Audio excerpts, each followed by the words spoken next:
chance to hear it, so let her tell it. People on the streets say Sabrina speaks. Tune into the show, she will let you know. Tell all your friends and family.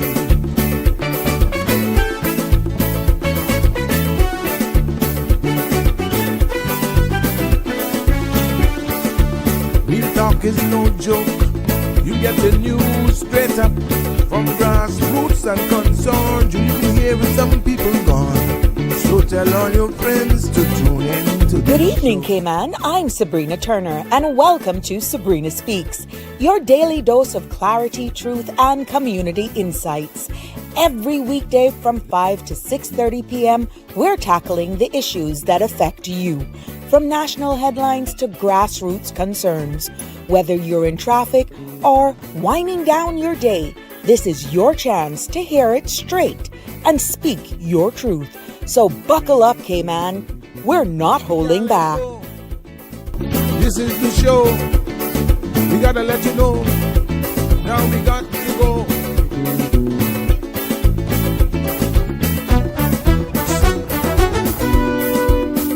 And now here's Sabrina. Well, good evening, everyone. Welcome, one and all. Yes, your eyes are not fooling you. It's Sabrina. Yes, same old.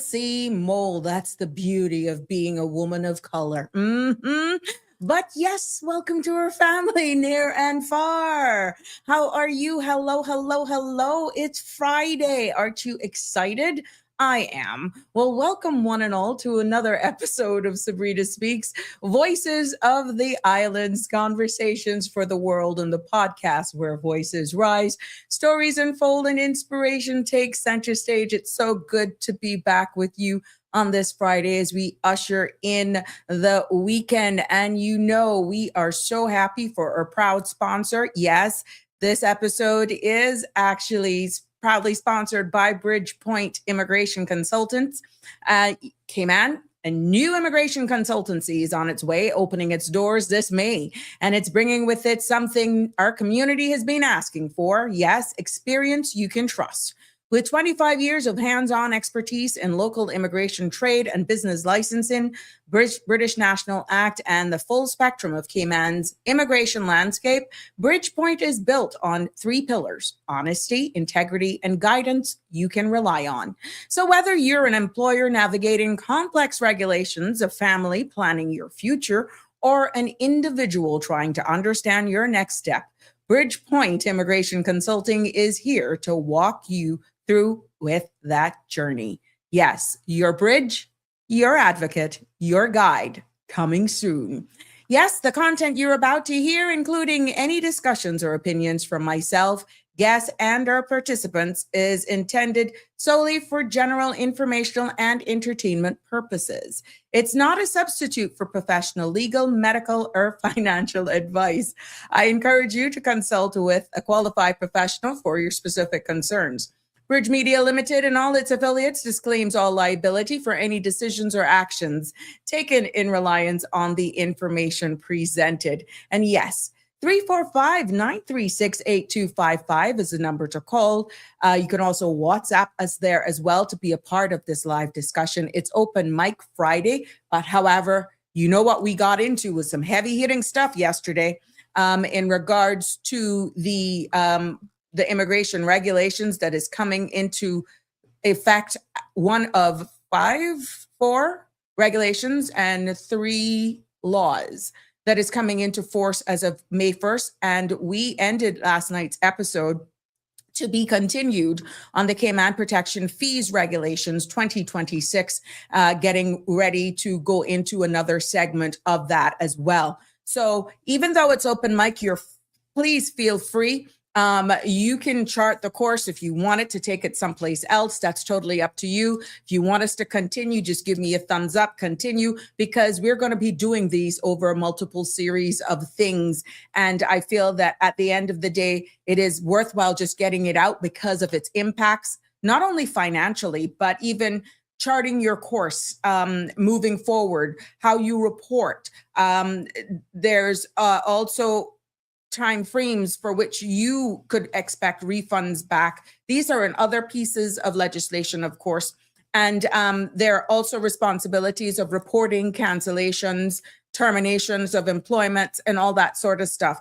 And then I'm seeing the Department of Labor and Pension as well. Kudos to them, getting out some PR on the importance of providing an employee with a statement of working conditions. You know, we have covered that extensively here on this platform.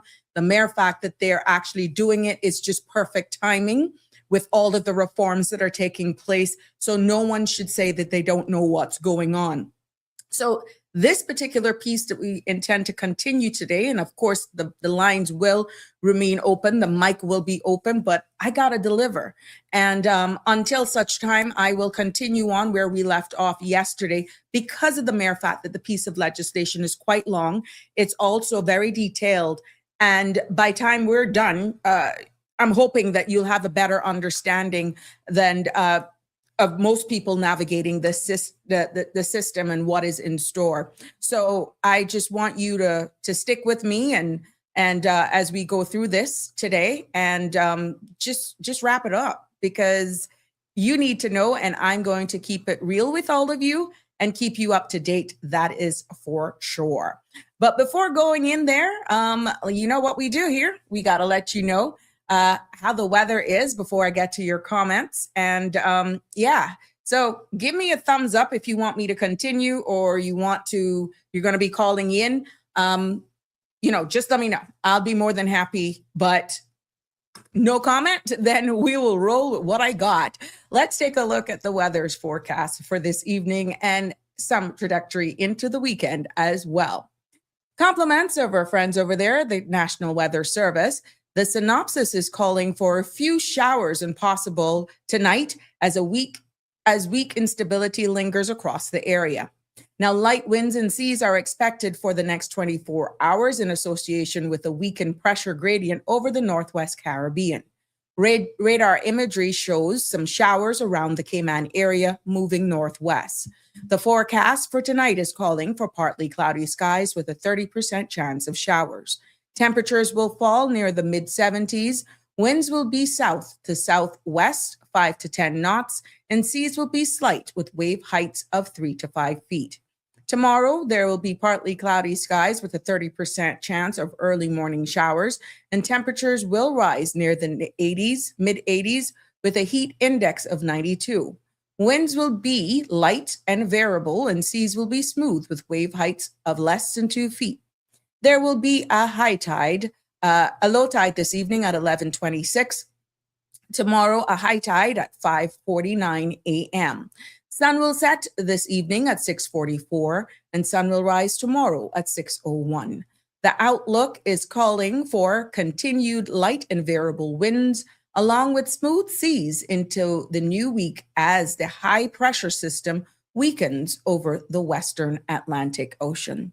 There you have it, ladies and gentlemen, and that is our weather forecast for this evening and sneak peek into what we can expect for the weekend. Hope you got great plans. Who's going to Capella? Who's going to whatever? I know there's a funeral, so whatever plans you have, just be safe. It is a Friday. We know there's excitement building in the air. Just do it safe and be conscious. Be careful on the road. Again, to all of our frontline staff, uniform services, we know, especially those guys behind the mics at 911. Yeah, it's a Friday night. We know that's international. Thank you for your service, nevertheless, and all of you guys, even in the healthcare industry as well. Now, let's see what's making the news headlines for this evening. Before we go into doing our birthday shout outs, I got a special friend that's celebrating a birthday today, and some I may have missed. Let's see what's happening and what made local news today right here on Sabrina Speaks. The Ministry of Health, Environment and Sustainability has provided an update on the independent diagnostic assessment of the Health Services Authority being carried out by KPMG. The review, which began in January, has completed key phases, including interviews, surveys, and preliminary analysis. More than 680 people contributed feedback across all 3 islands. Initial findings highlight areas such as governance, communication, and performance monitoring. A final report will be presented at a public press conference in June. The Cayman Islands government has begun transitioning the Public Health Unit from the Health Services Authority to the Ministry of Health, Environment, and Sustainability. Official says the move brings disease surveillances, vaccination programs, and national health data closer to policy making. Health Minister Catherine Ebanks-Wilkes says that the shift strengthens accountability and supports evidence-based decisions. Services such as vaccinations and disease tackling will continue as normal, with a phased transition to avoid any disruption. Government has released the summary of the cabinet meeting held on April 15th. Cabinet confirmed several approvals granted by circulation, including funding transfers and drafting of a pilotage act. Ministers approved drafting instructions for amendments to the Wills Act and new litter regulations, noted the Ponciana Rehabilitation Center's annual report, and supported an MOU with the UK Department of Transport. Cabinet also approved protected area designations, immigration-related regulations, and new appointments across multiple boards. Finance Minister Ralston Anglin and his senior team met this month with representatives from the CREF SPC, the region's parametric insurance facility, during the organization's board meetings that were held right here in the Cayman Islands. Now, the introductory meeting reviewed the Cayman Islands tropical cyclone and earthquake policies and discussed areas of shared interest. CREF officials included Chairman Timothy Anthony and CEO Isaac Anthony. Cayman has been a CREF member since 2007, with coverage providing rapid liquidity after major disasters. In other local news this evening, Education Minister Ralston Anglin says government plans to raise the mandatory school leaving age from 16 to 18 in the coming years. Now, the proposal forms a part of wider efforts to strengthen educational outcomes and ensure students remain engaged in learning or training before entering the workforce. Officials say further details will be developed as policy work continues, with the change expected to be phased in over time. Also in local news, a man is expected to appear in court facing allegations of child sexual abuse dating back to 2013. Police say the charges relate to offenses involving a minor and were brought following a renewed investigation into historical reports. The accused has been formally charged and is scheduled to answer the allegations before the court. Official says no information details will be released at this stage to protect the identity and well-being of the victim. The Cayman Islands Regiment is recognizing several members for achievements outside their military service. Officials says the accomplishment highlights the discipline and resilience that reservists bring to both the regiment and their personal pursuits. Captain Ebanks completed foundational business communication course through the Civil Service College, while Trooper Roden secured first place in the Cayman Islands Powerlifting Championships. Now, Lance Corporal Ebanks Jr. earned a medal at a recent MMA competition in the United States, and Captain Gabe Rabis achieved his ILM Level 7 certificate. Turning our attention to regional news this evening, out of Jamaica. 2 people were killed and several others injured in a 2-vehicle crash along Bosco Bell Main Road in St. Mary this morning, according to Jamaica Gleaner. Police say both vehicles ran off the road and overturned on impact. Now, the deceased have been identified as 49-year-old Terrace Richards and 57-year-old Rudolph Cox, both from Jeffreytown and St. Mary. Investigations into the crash, what caused the crash, are ongoing. Turning our attention now to Barbados, church leaders in Barbados are calling for tougher penalties for murder and illegal firearms, according to Barbados Today. The National Network of Pastors and Combined Churches is proposing a 40-year prison sentence without parole for convicted murderers and at least 15 years for possession of illegal guns. Speaking at an urgent press conference, the pastors said Sunday's triple murder at Thunder Bay shows current penalties are no longer acting as deterrent and must be strengthened. And as we end today's news segment, we close off with our markets. Yes, U.S. markets closed mixed today, with the S&P 500 up 0.80% to 7,165.08, and the NASDAQ gained 1.63% to 24,836.60, while the Dow slipped 0.16% to 49,230.71. In commodities, Brent crude settled at US $105.77, up 0.67%, and WIT crude at US $94.69, down by $1.21%.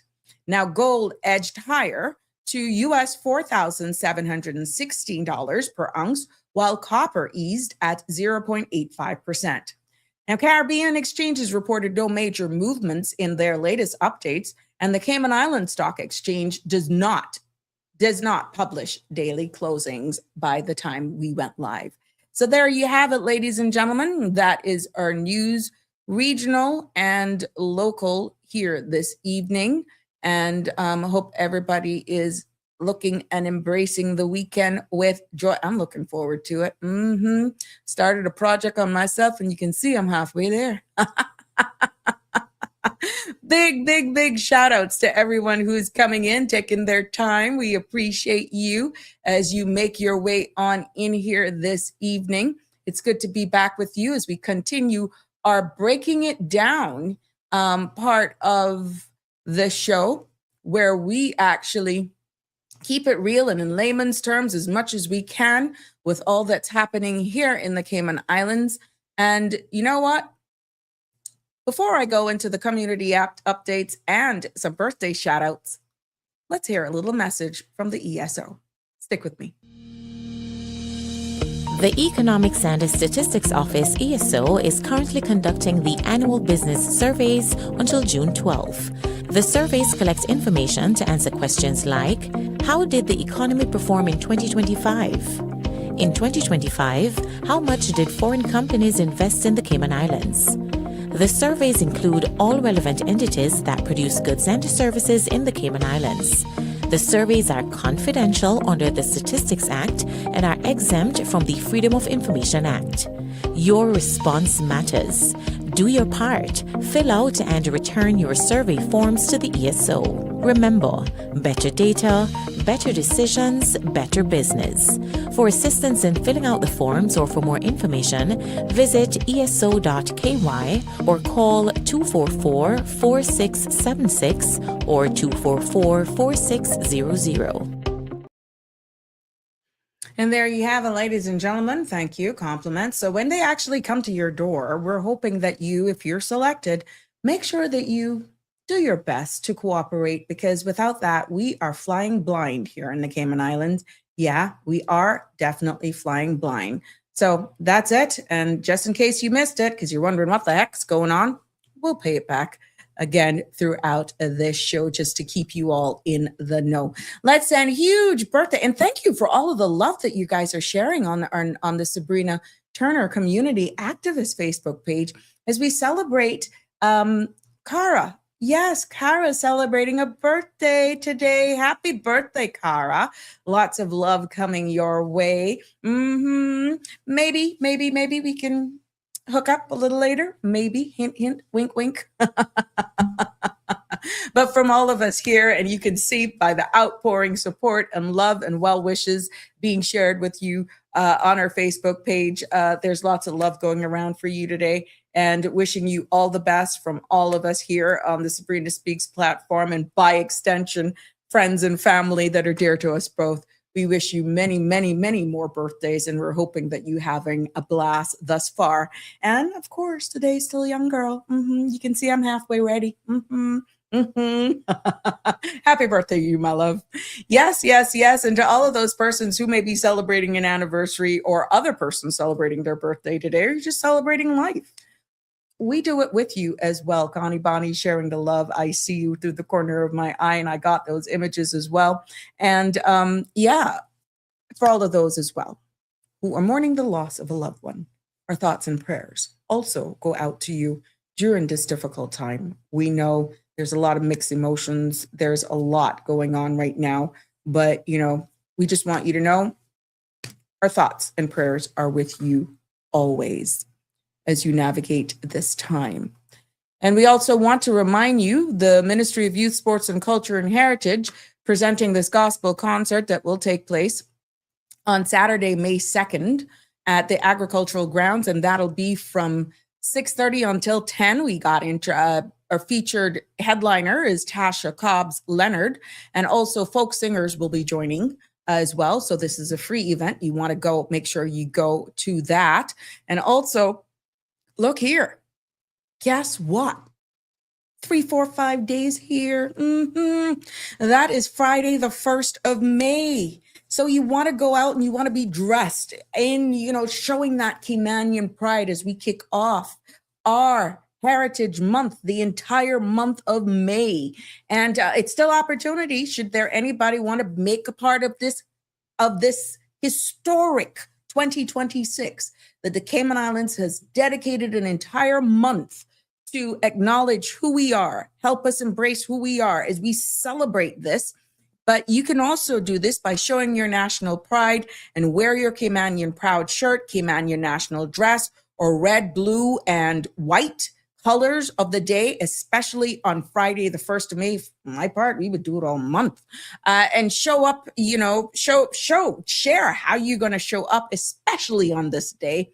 And you upload it, you tag at MYSCH_Cayman, and use the hashtag Cayman Proud. And then that signals to the ministry that you're participating. So let's see who can pull it out. I'm definitely going to wear, I've came out here with my thatch hat and all that sort of stuff before. Got a reason to pull it out again.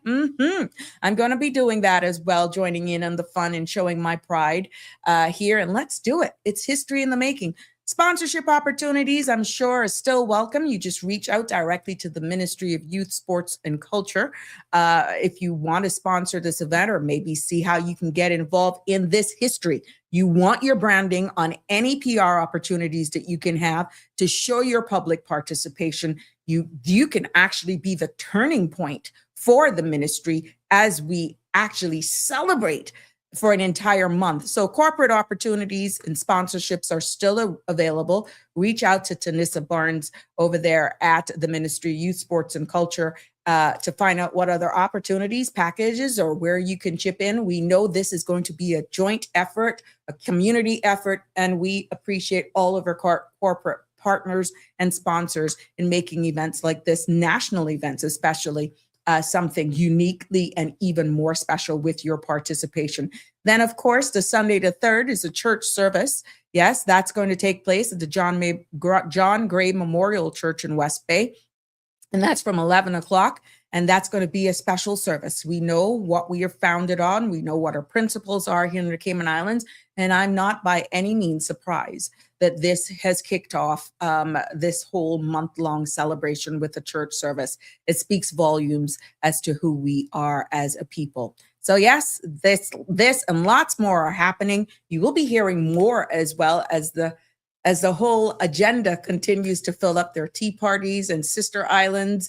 You're not forgotten, Cayman Brac. They're going to be doing stuff over there as well. So once we are aware and once we get it, we will definitely be sharing it all with you here on the Sabrina Speaks platform. And like I said, bring them up. You want corporate, be a part of it. they're more than happy to take any contributions and donations you may have to offer. And look, all roads lead to 349 Austin Connolly Drive. Yes, that is this weekend, this Sunday from 9 until 3. Huge yard sale, guys.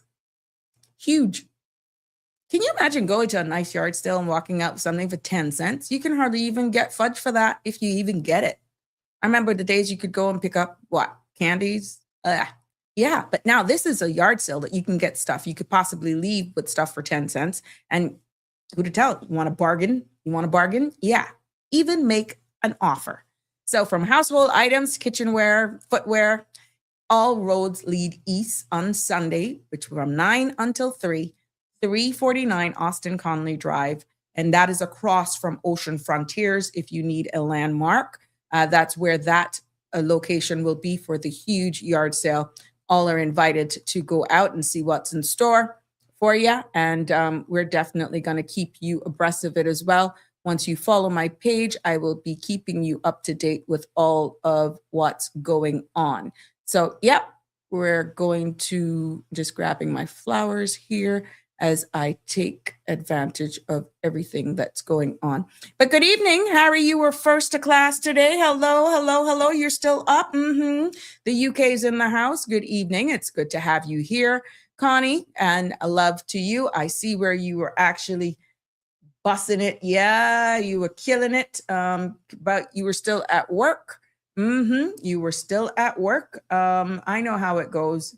I was on the road today and I made sure that I had my appointments, that I was able then to get home much, much earlier so that I could produce. I can't blame once I'm home now. I have no excuse for being late. I don't have no excuse. Nope, no traffic. I can't blame it on traffic. Yes. Thank you so much still for sharing. These flowers were shared by Connie. Thank you, Connie, for sharing those. Yes. And Donnie also joined in as well. Donnie is joining us, and this is her flower of the day. Nice, beautiful orchid as well. So Dawn, this one is from Miss Dawn, and this one is from Connie, and this one is also from Connie. These are, let me tell you something. You guys go gung-ho over these orchids. Kudos for you. Thank you for sharing them as well.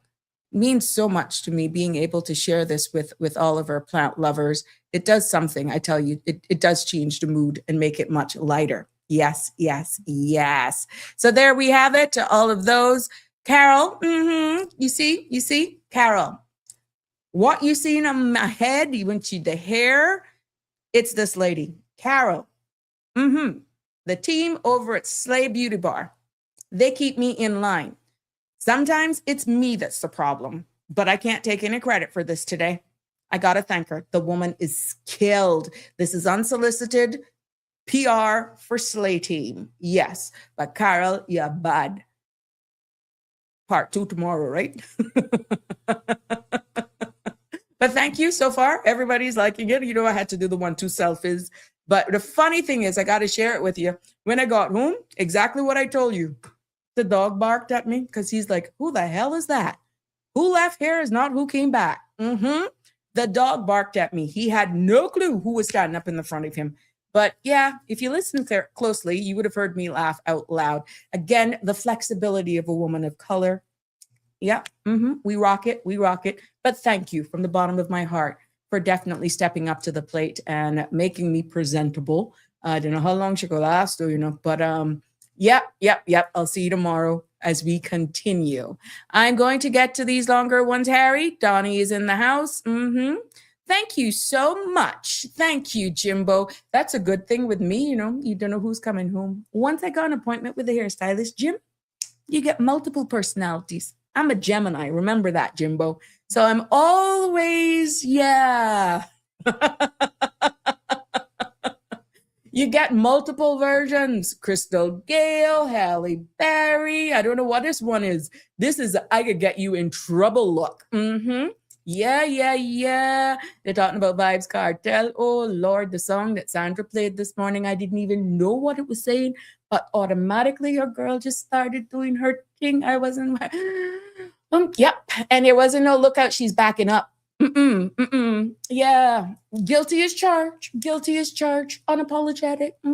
Carol, no, I'm not calling you out. Not calling no need. No, back in the day, I'm behaving now though. Andrew, happy Friday to you, my dear. Happy Friday to you. Marshall knows we got plenty of days. Oh Lord, that we're paying for my knees now. Marshall knows those days. Connie sharing the love to Cara. Yes. Yes, yes, yes. And Damian Henry, another UK fan, is in the house sharing words of encouragement today. Let's see what he has in store for us. He says, Happy Friday, all. We all get so caught up in the moment of what we're doing every day. It's hard to hit the right reset button and get pulled away from all of that and see life from a different perspective. You know, Damien, that's so true. And that is why I look forward for my weekends.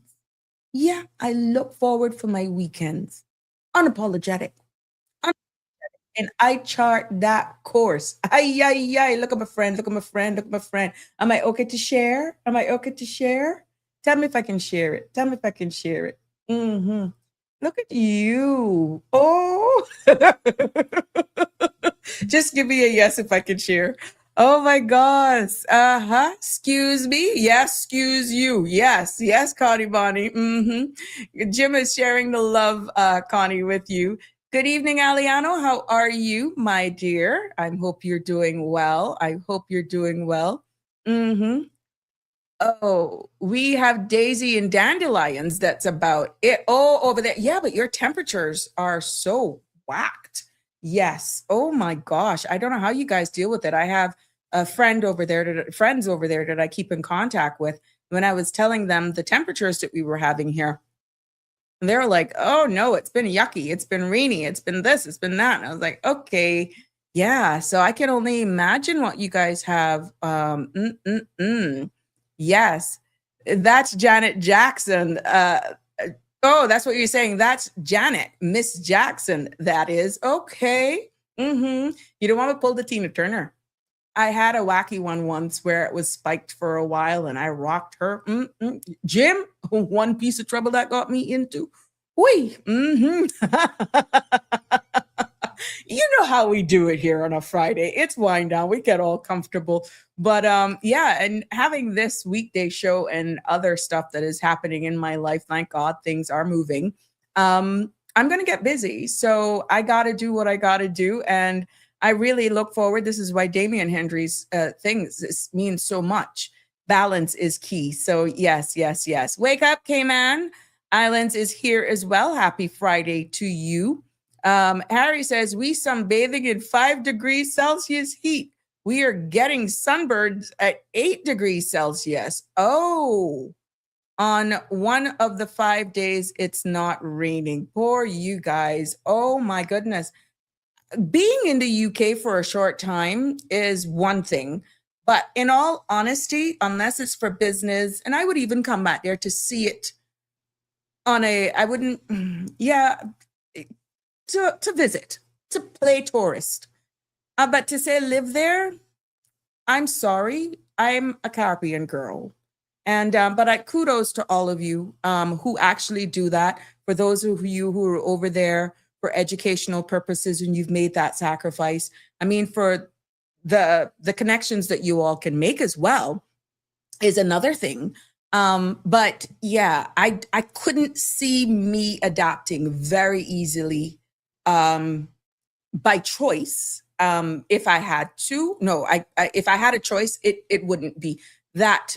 I welcome the cooler temperatures, but not to say that I could live it every day. Maybe you get adjusted over time. I don't know.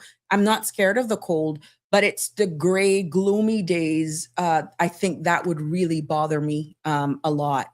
Yes. Wake up, Cayman Islands. Say, we have freezing sunshine over here.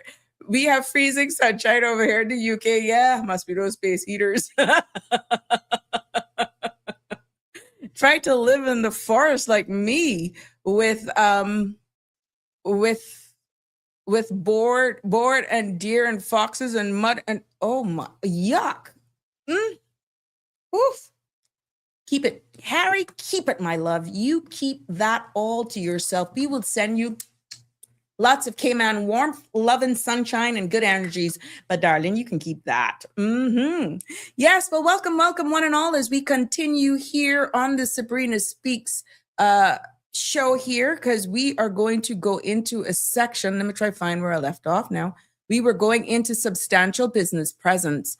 And I must say, last night I got a number of calls thanking me for explaining this. And this is 11. So that's 8. Okay, there we go. 11.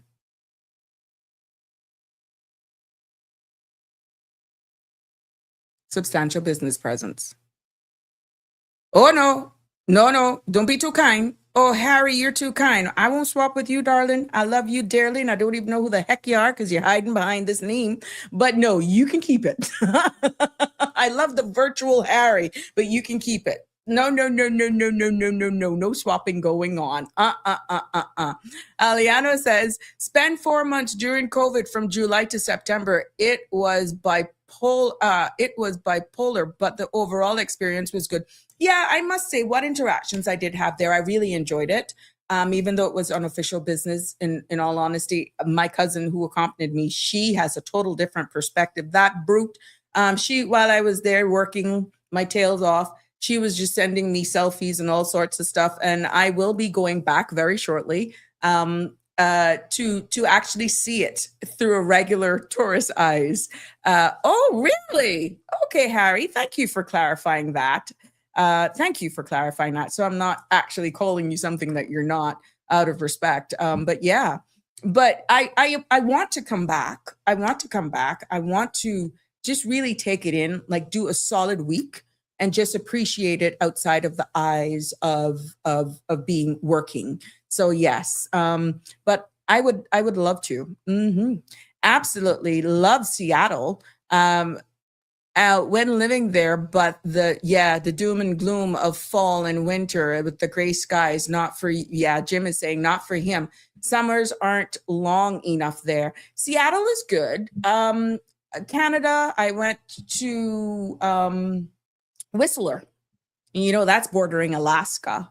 Did that in April. That was beautiful. It was so crisp and everything feels clean. Your skin feels refreshed and all that good stuff. And as I said, I did zip line, dirt bike, mud. Yeah. Your girl did a zip line. Can you imagine? Boy. But yeah, I'm a thrill junkie for stuff like that. I'm not a skier. I will do tubing. But I don't mind doing like the fast roller coasters and all that sort of stuff. I love stuff like that. My thing is I don't like frog, snakes, muck, mud, even though I did the dirt bike thing, weird. But outside of that, no. But I'm a thrill seeker. I would do a bungee jumping. I would jump out of a plane. Yes, even at this age, I'm just that type of person. I just don't like insects and amphibians and no, not my thing. But there you go. That's another sneak peek at a little bit more of who I am as we continue to unwrap this. But let's continue to unwrap this immigration regulations. Yes. Here's my last offer. Oh, okay. Here's my last offer. We take Little Cayman to you guys and get 1/3 of your lovely wet and get 1/3 of our lovely Oh no, to you. Oh my gosh, Harry, you're something else. Leave Little Cayman just how that is. You keep where you are. We welcome you anytime, anytime though. Aliano says the plus is the travel. Just hit up the Mediterranean location for cheap. When you can you say a nice jet too? Oh, okay, then. Okay, I will. No, that's my aim. Now that I got my life back in my hand, I'm sorry, Harry. Nope, not doing it. Little Cayman is being preserved. You know, see the legislations now they putting in place. Talking foolishness. You tried. I give you A for an effort. Anyhow, let's go as we continue to unpack this because there's about 3 more other pieces of legislation that we want to get through. We'll not get through them today, though. but I can promise you we'll tear through them next week for sure. Yeah, it's from development and all that sort of stuff, from a sustainable approach. It was a part of the news headlines day before yesterday, Harry, just in case you missed it. But it's good. It's good. Sustainable, protecting the environment, protecting everything there to try and preserve it. That's what I'm referring to. So now let's turn our attention to the middle of the screen where we talk about substantive business presence. Okay, this is a category designed for senior business leaders and entrepreneurs who play a major role here in the Cayman community.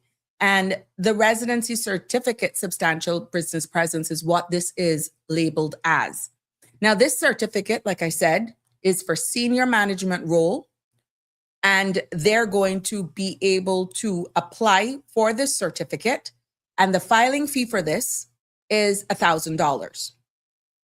To apply for this residency certificate as a person of substantial business presence, that is the filing fee.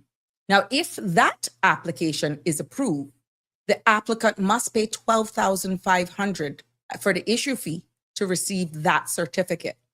Now, this reflects, again, the seniority of the economic significance, and you will hear me repeating this for emphasis. It's the same thing with the dependents here, where it's $3,000 per dependent.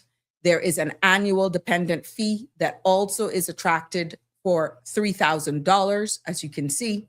And also, if it needs to be updated or a variation amended for whatever reason, that will also attract a $500 processing fee.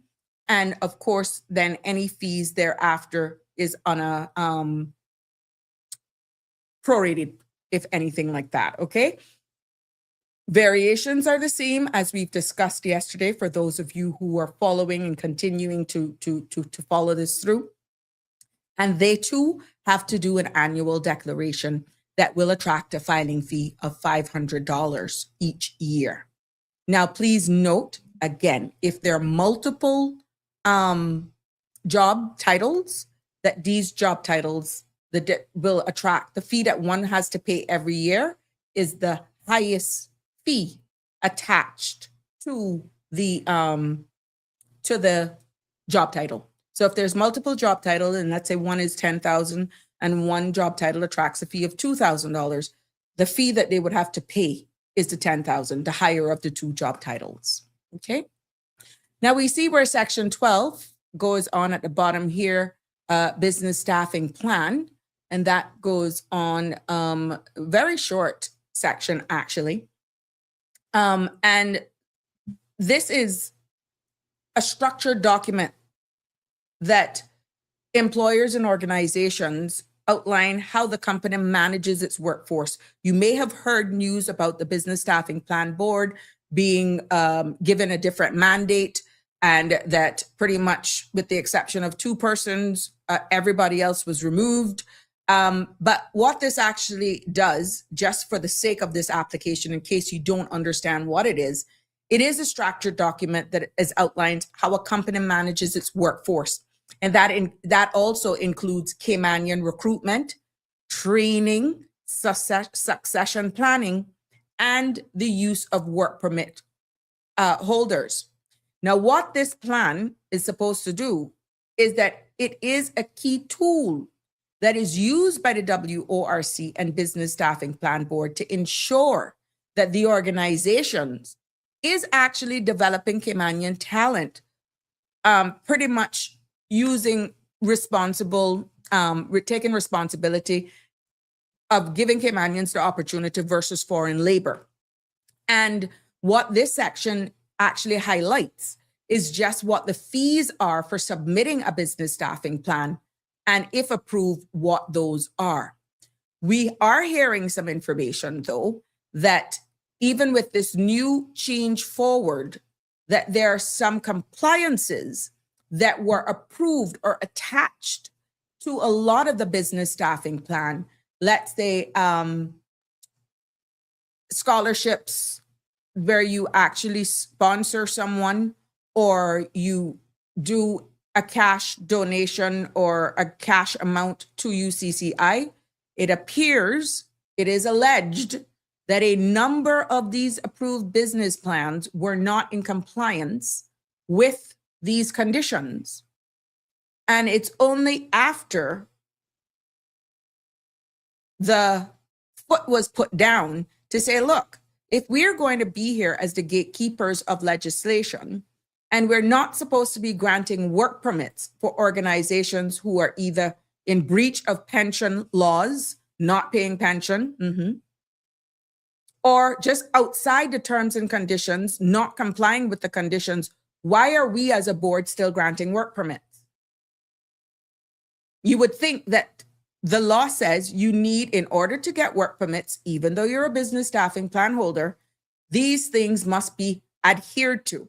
Now, if under your administration, you have highlighted that, and what you got, it is alleged removed for doing your job. That is what is alleged. More to come. We don't know. Now is the new mandate in order to not hold those accountable for who were in breach of many years. So there's a new trajectory, a new mandate coming forward so that you don't know, you don't know, you don't know. And then what happens? We don't know. Let's see. I'm only sharing with you what is out there in circulation. Hence the term alleged. But if boards and councils are there to uphold the law and gatekeep the law, and you see moves like that being made, what would be the use then of updated immigration reforms if you're going to be ousted for doing your job, if you're going to be ousted for gatekeeping? Doesn't make much sense, right? Doesn't even sound real. Where there's smoke, there's fire. We're going to keep tabs on it because at some point in time, I'm quite sure it's going to come out. Yes. So what we see here is that the fee for a business pays when it submits the business staffing plan for the first time is $350. Now, what that does, it covers WORC review for the company's staffing structure and the Caymanian development strategy and long-term workforce needs. That's just the processing fee for the submission. And what we see here is that if a business needs to update their plan, for example, adding new position, changing the organizational structure, or adjusting even training commitments, then there is an amendment fee in order to do that. And that is now $200, what we're seeing here in the business staffing plan. And of course, to the very top first line, once the business plan is approved, the company then pays $1,000 approval fee. And what this is reflecting, reflects the administrative work that is involved in evaluating the plan and ensuring that it meets the legal and policy requirements. So what business plans are all about should be accountability. And I use that should be loosely because of exactly what is being alleged right now.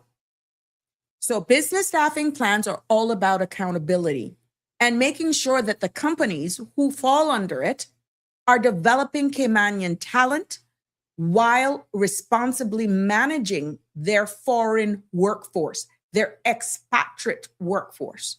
And these fees are very straightforward. They're not that expensive when you look at it in comparison to some of the other fees that we've cited here.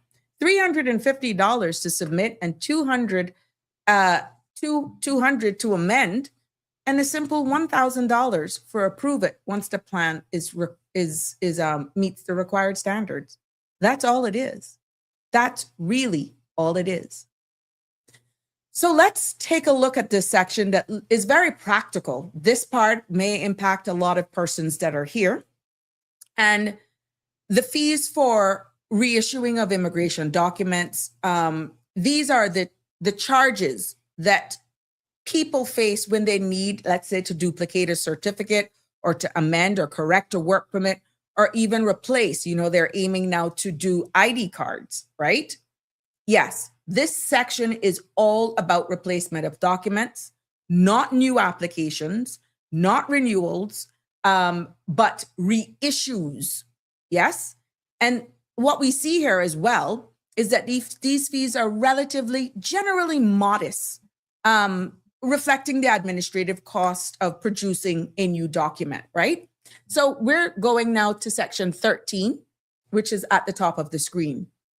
And what we see here is if someone changes their passport number or name, for example, after a marriage or receiving a new passport, their work permit or approval letter must be updated.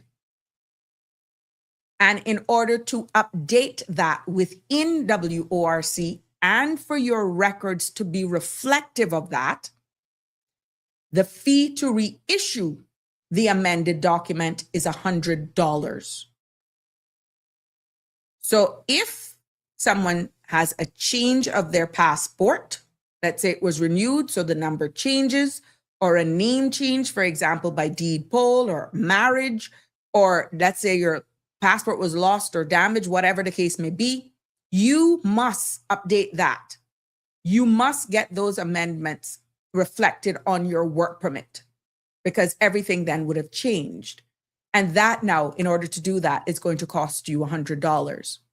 What we see in 13.2, if both the work permit document and the ID cards needs to be replaced at the same time, perhaps maybe it may have been lost, damaged, then the combined replacement is $50. Yeah. You heard me right.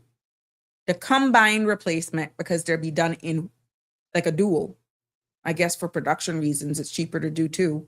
It's for $50. What we're also seeing here under 13.3 is a duplicate of the right to be Caymanian. Now, if someone loses or damages their status, right to be Caymanian, in this case, it would be more than likely a letter. Be Caymanian, a duplicate is $75. Okay. If someone loses or damages their certificate of the right to be Caymanian, a duplicate can be issued for $75.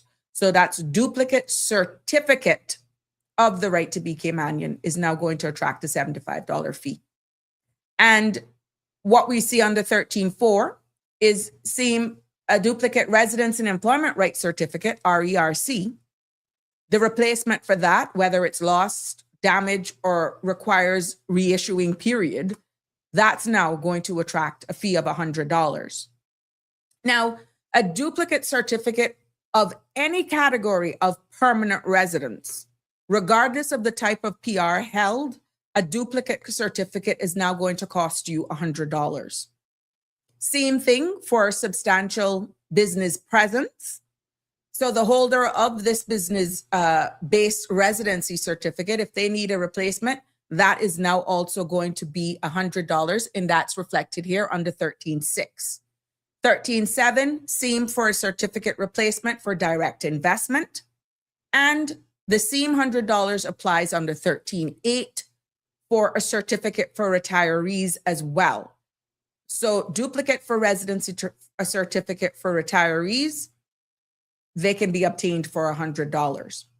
Now, we see under 13.9, duplicate certificate for special caregivers is what that's outlined as. This is one of the lowest replacement fees. Specialist caregivers can obtain a duplicate certificate if it's lost, damaged, or just needs to be replaced, period, is $75. And 13.10, hold on. I see you in the corner of my eye, Connie.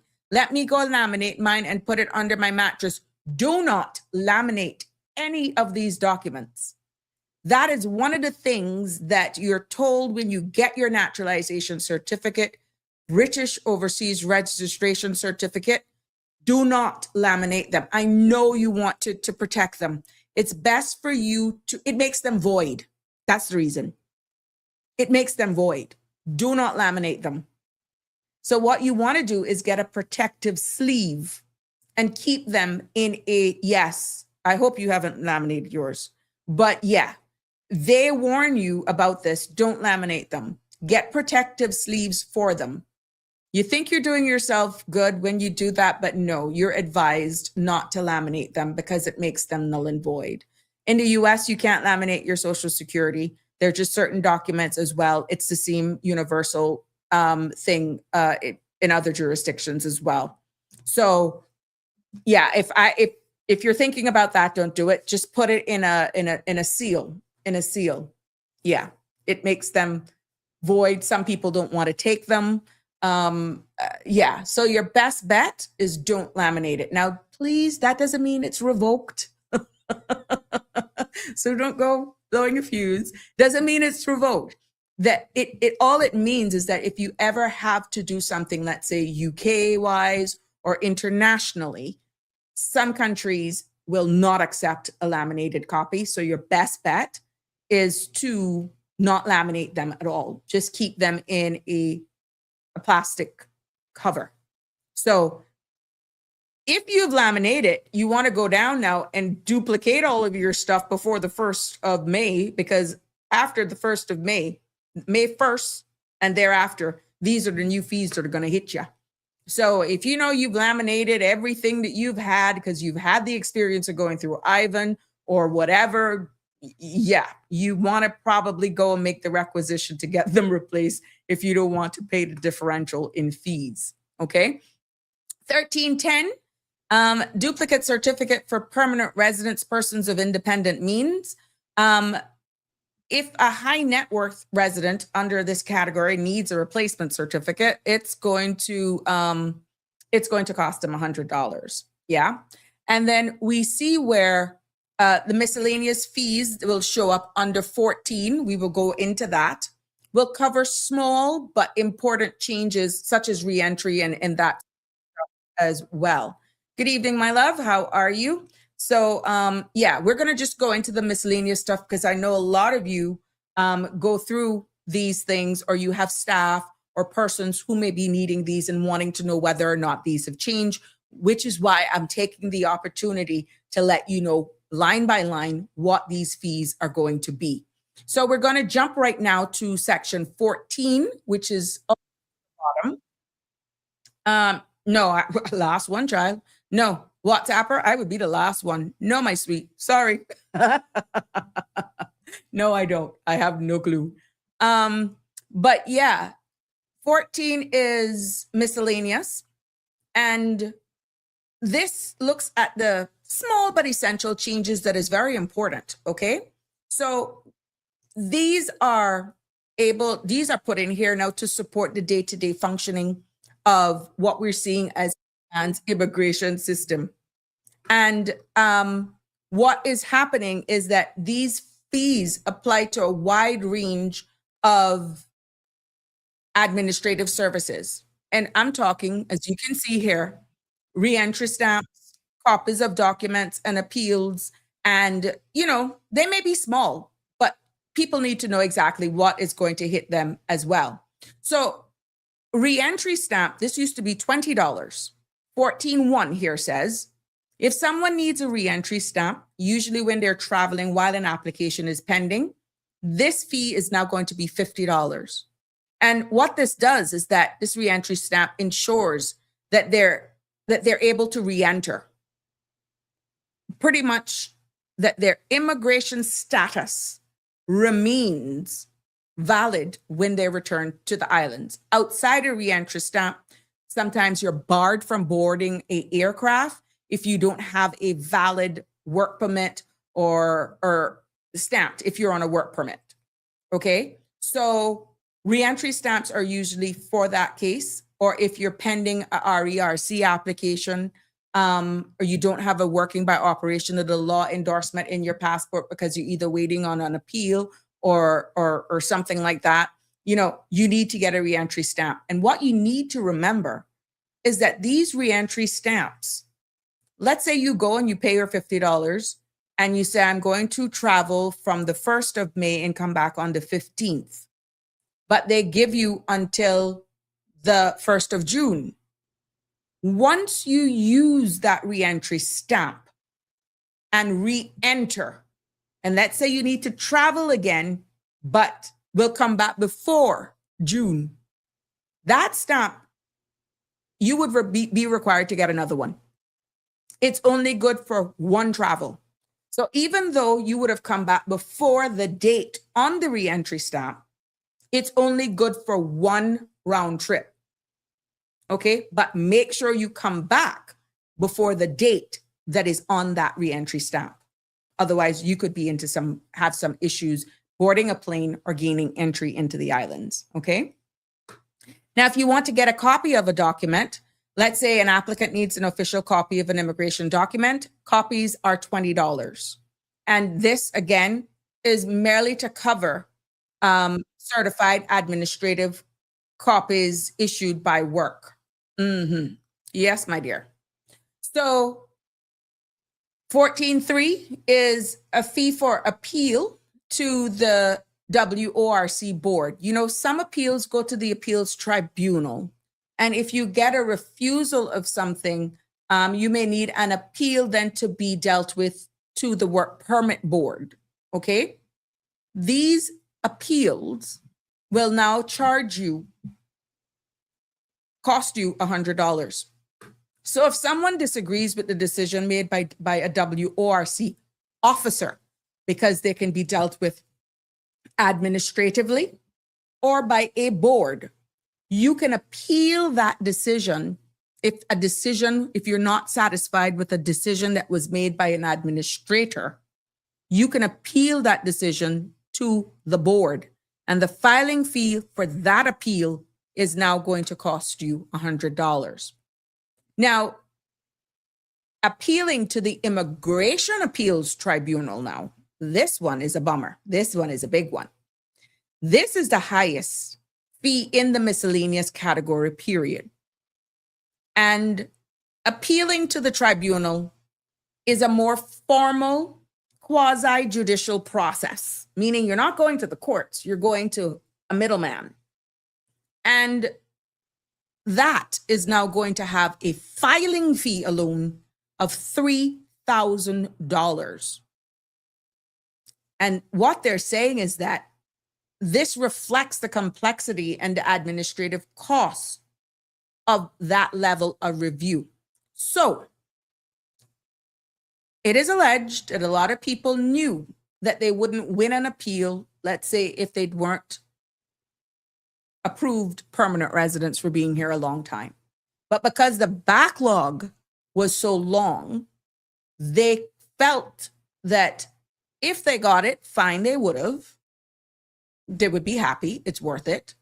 But if they could buy themselves a bit more time, why not appeal? Why not? It beats going home, right?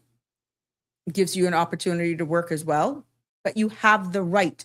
The thing is, in the law, you have the right of appeal if you're dissatisfied with the decision.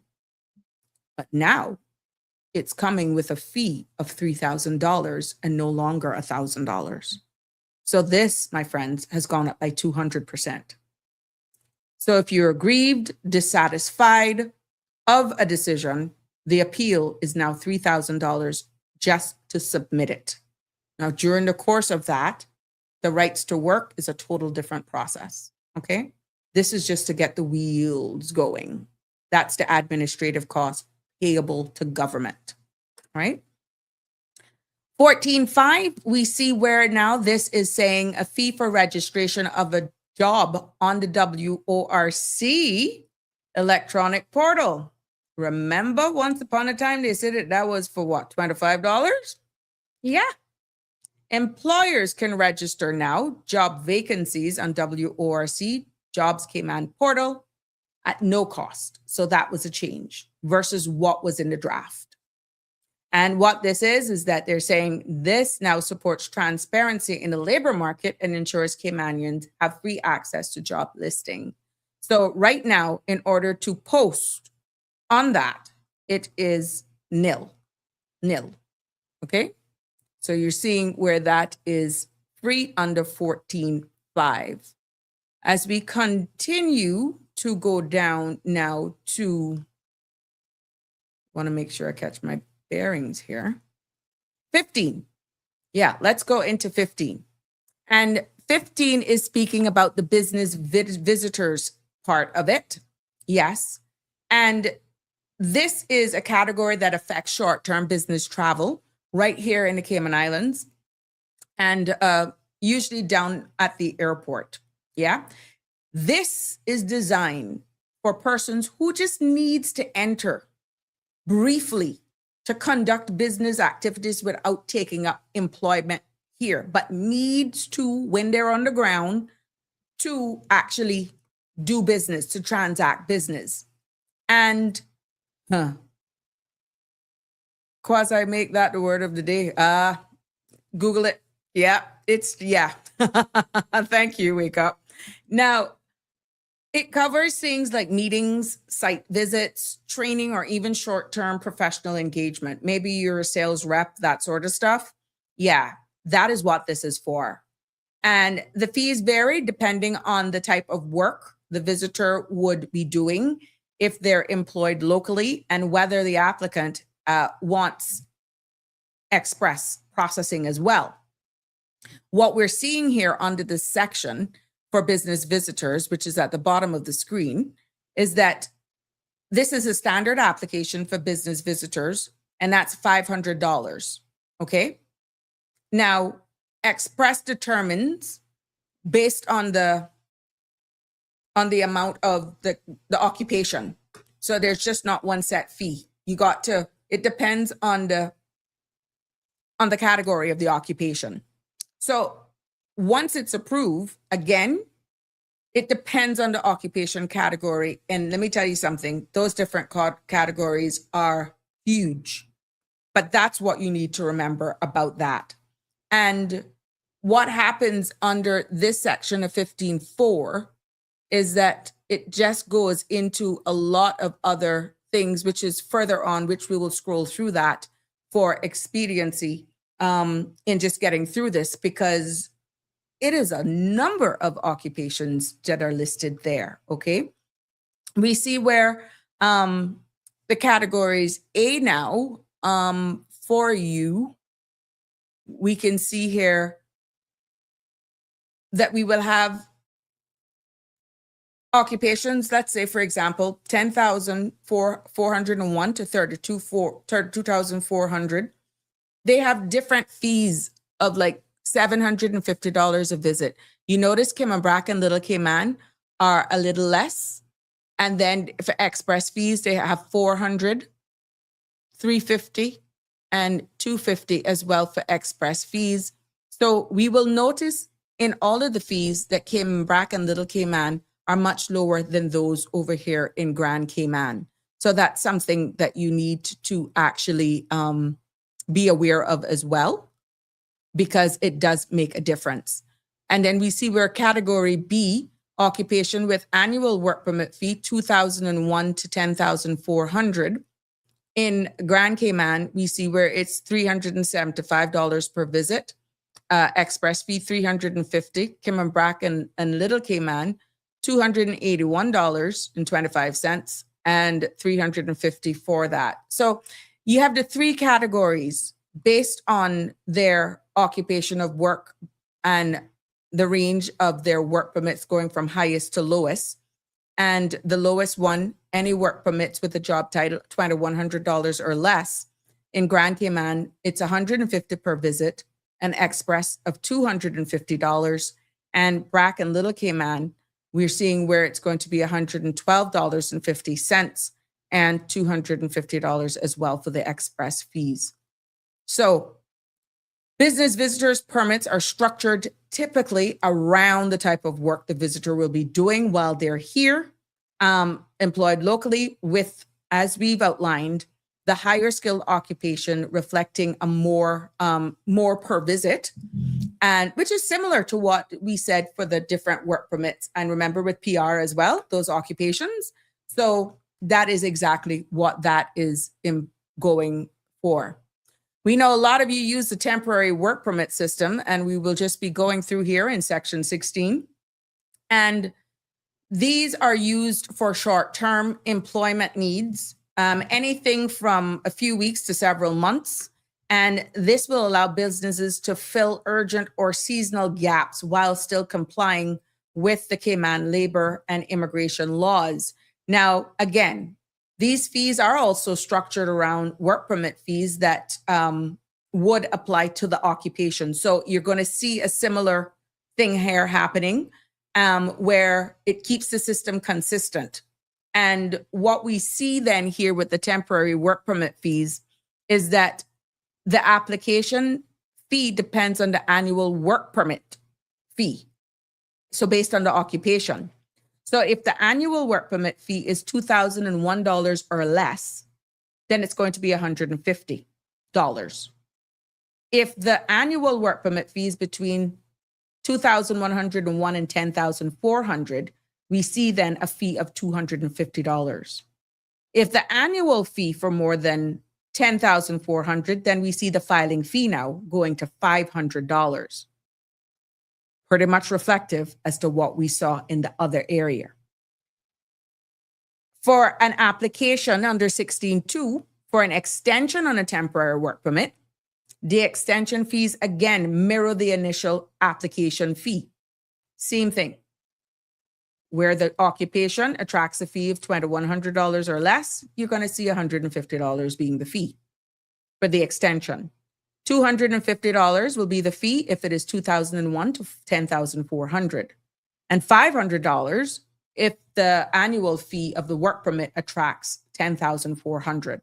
So again, if you have to do a variation on a temporary work permit, under the temporary work permit and business visitors permit regulation of 2024 revision, again, the fee depends on the actual work permit. And this ranges from $150 to $500.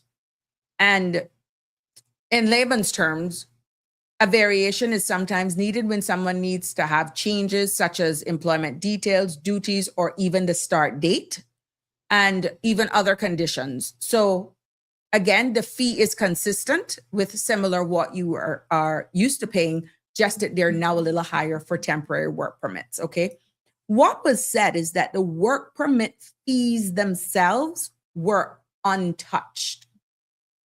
What has increased are the filing fees, okay? Which is why you got to know these processing fees, because a number may be stuck in your head. That is no more come May 1st and beyond. What we see under 16.4, grant of a temporary work permit, again, these grant fees, cost actually to issue the work permit is not listed here for the same reason, because it appears under the other section that aligns then with the specified occupation.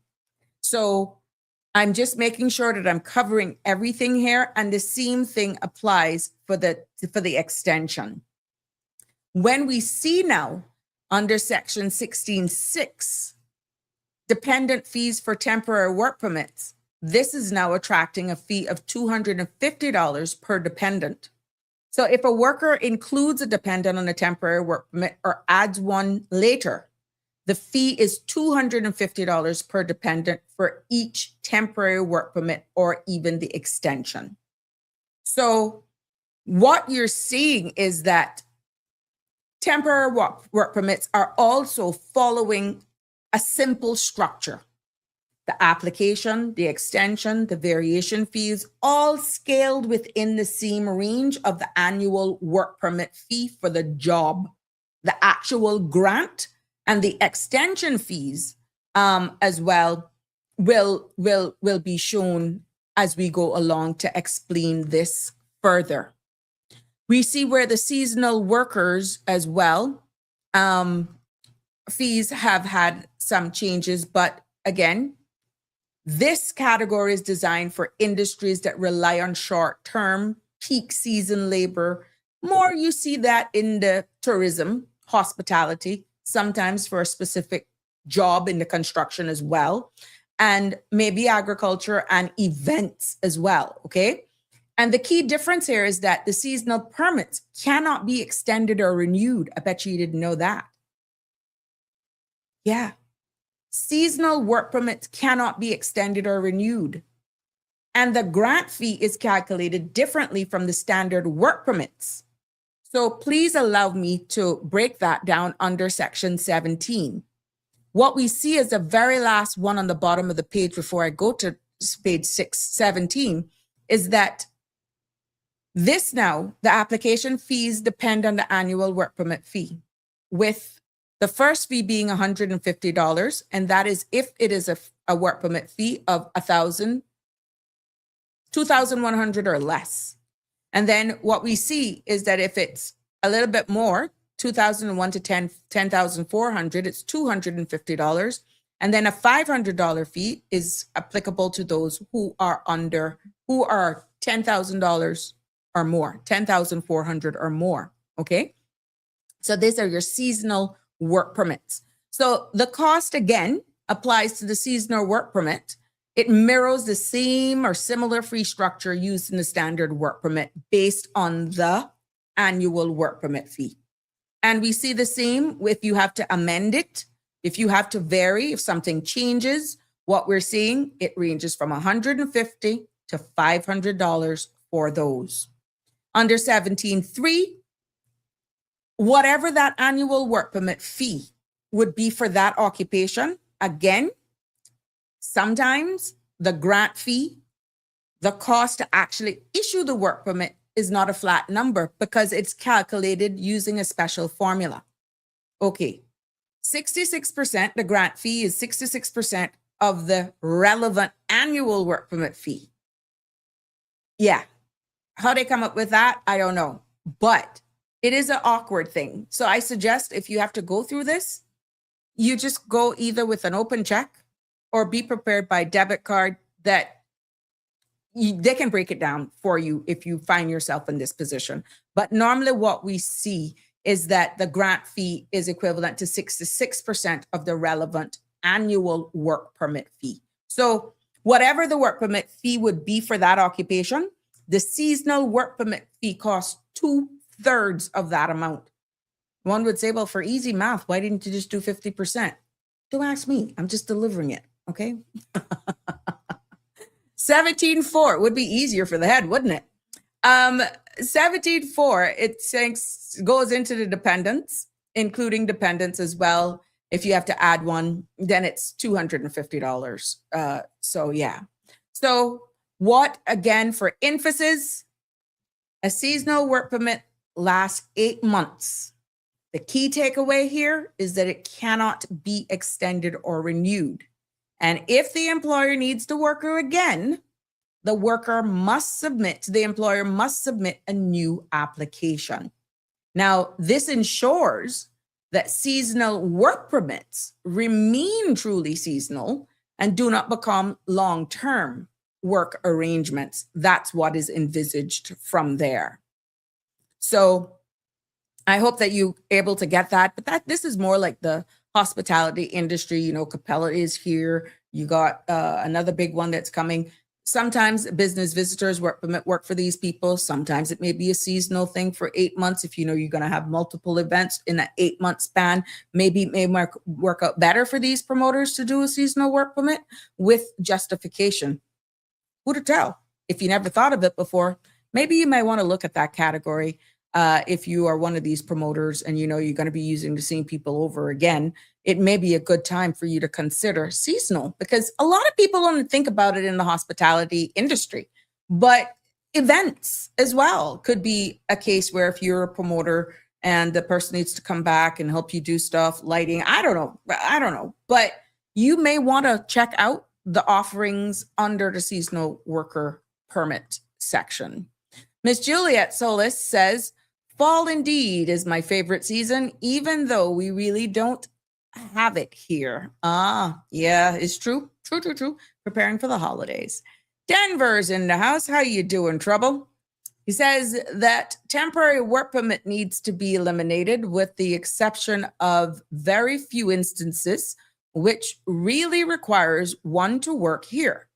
business people coming in here for meetings, trainings, especially doctors doing quarterly visits, special mechanics for certain car dealers, certain lawyers, professional people needed in many areas, limited to no more than 30 days unless under certain circumstances. Well, they do have the business visitors for that as well. But I see what you're saying. And this is something that they're encouraging. And remember now, Denver, because 1 year work permits are going straight to the 1 year board was just taking so long that sometimes people could not wait. And you pay your difference in your express fees for the issuance of a temporary work permit and you got them working.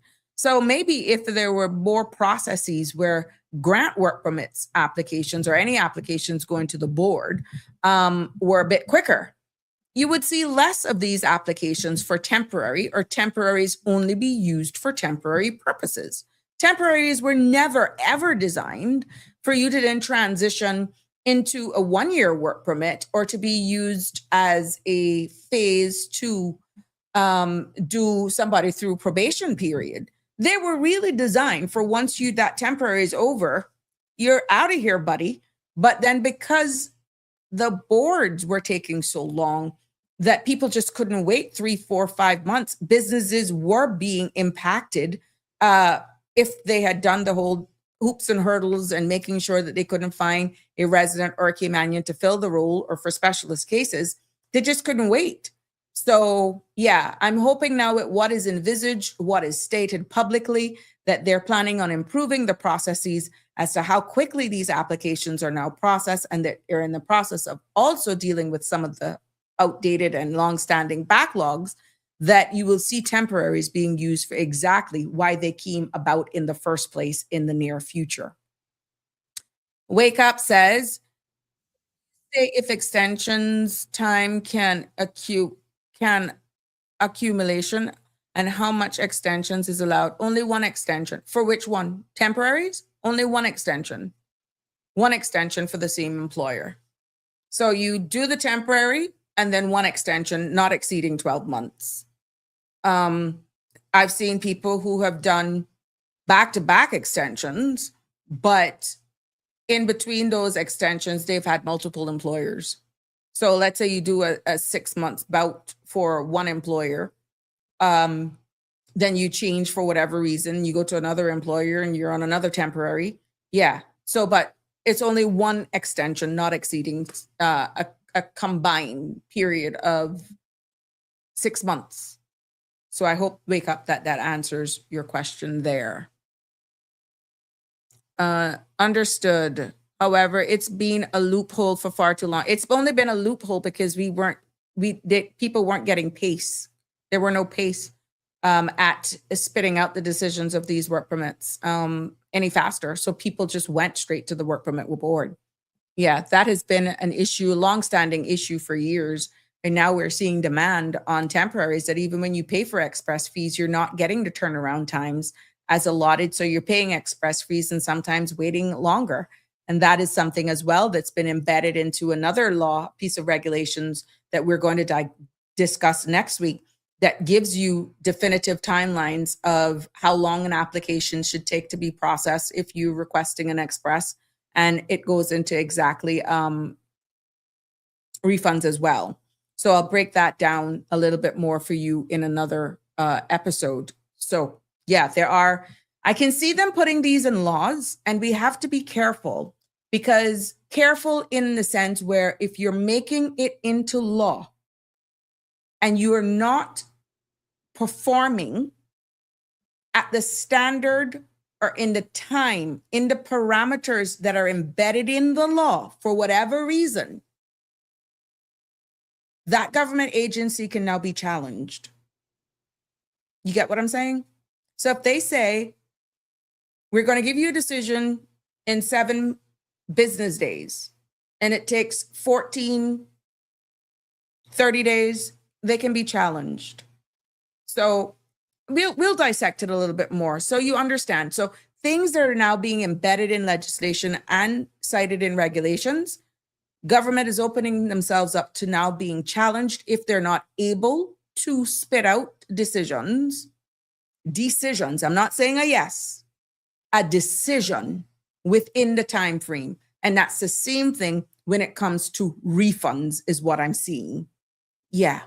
So keep your fingers crossed, but I'm hoping that at the end of the day that the processes, in order for them to be performing at the pace in which the law now is being embedded, that they're not opening themselves up to being challenged and having to be paying out more damages because the laws are going faster than what we're doing the processes in order to churn them out.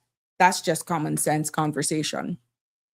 Now let's take a look at a category that plays a big role right here in nightlife, events, festivals, and even the hospitality. What I'm talking about is the hospitality sector. And this is the temporary work permits for entertainers. Now, this permit covers musicians, DJs, performers, stage artists, big talk now, and other entertainment professionals who come to the Cayman Islands for short-term engagements. And what these structures are showing here, because it includes express processing options and detailed fee table that is actually included here is outlined. It makes it quite clear for what the annual work permit fee for entertainers occupations is going to be applicable. So that is under 18.1. For the grant of a temporary work permit for an entertainer is $250 for a temporary work permit fee, right?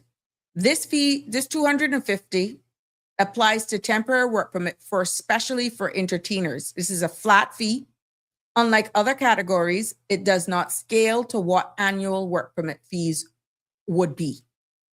And for the application, sorry, I correct me there, $250 for the filing fee. Now, if it is granted, the grant fee, the cost to actually issue the work permit depends on the entertainer's occupation category. And there is a table that they have provided here under 18.2, which was be 18.5. And I will get down there, okay? If the actual entertainer's work permit has to be amended, varied, it is $250. So let's say it needs to be updated, change of venues, change of employers, or performance details. That is now going to attract a variation fee of $250. They have dependents too.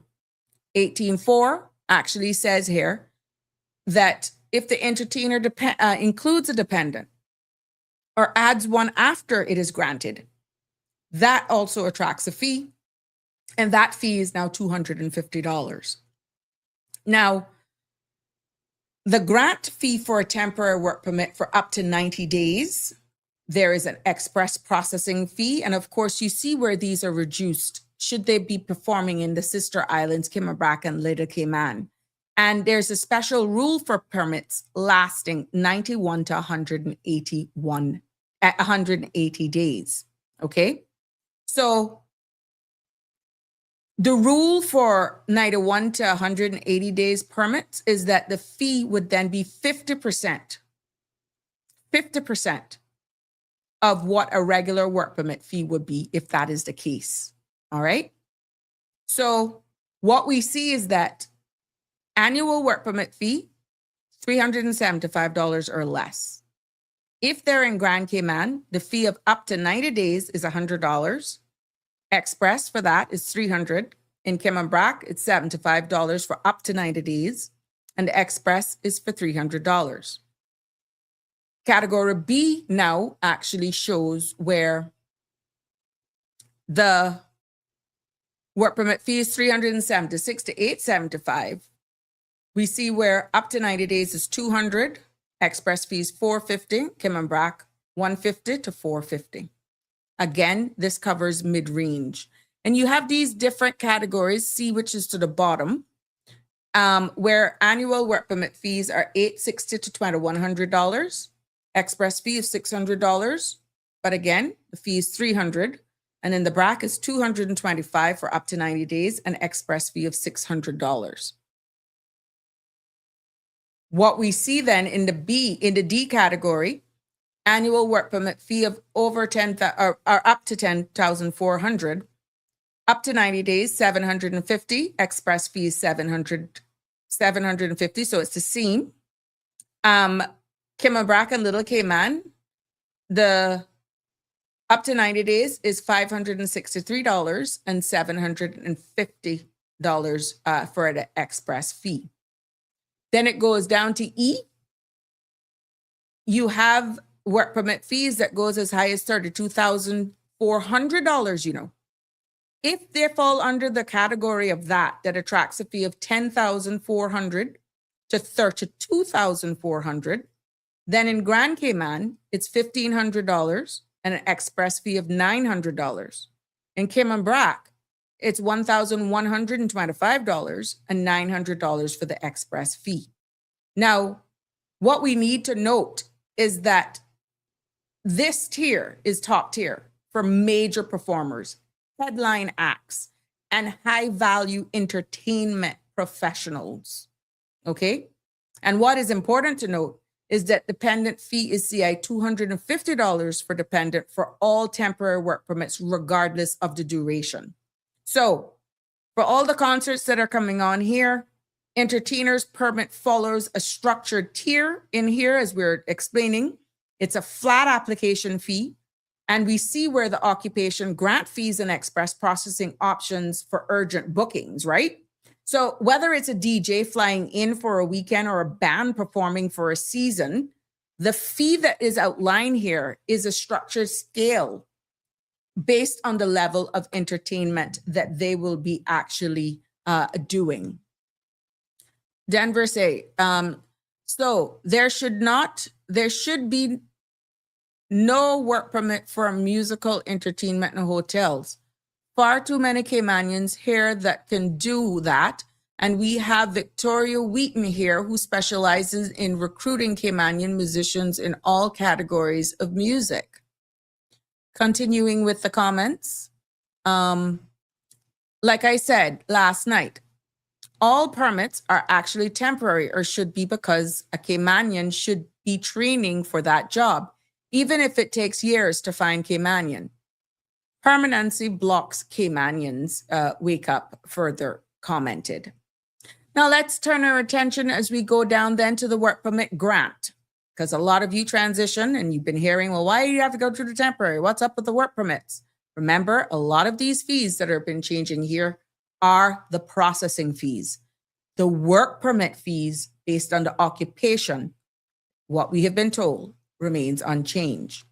So this is the standard work permit employers use, everyone who knows what I'm talking about, for need a worker for a full year or 2 years or 3 years, right? It is the backbone that's causing so much trouble, but also saving grace for many businesses as well. But it is the backbones of Cayman labor immigration framework, and the fees are structured to reflect the occupation, the skill level, and the administrative work they say that is involved in processing these. So here we go. 19. The application fee depends on the annual work permit fee. So the filing fee depends on how expensive the 1 year, the actual occupation is.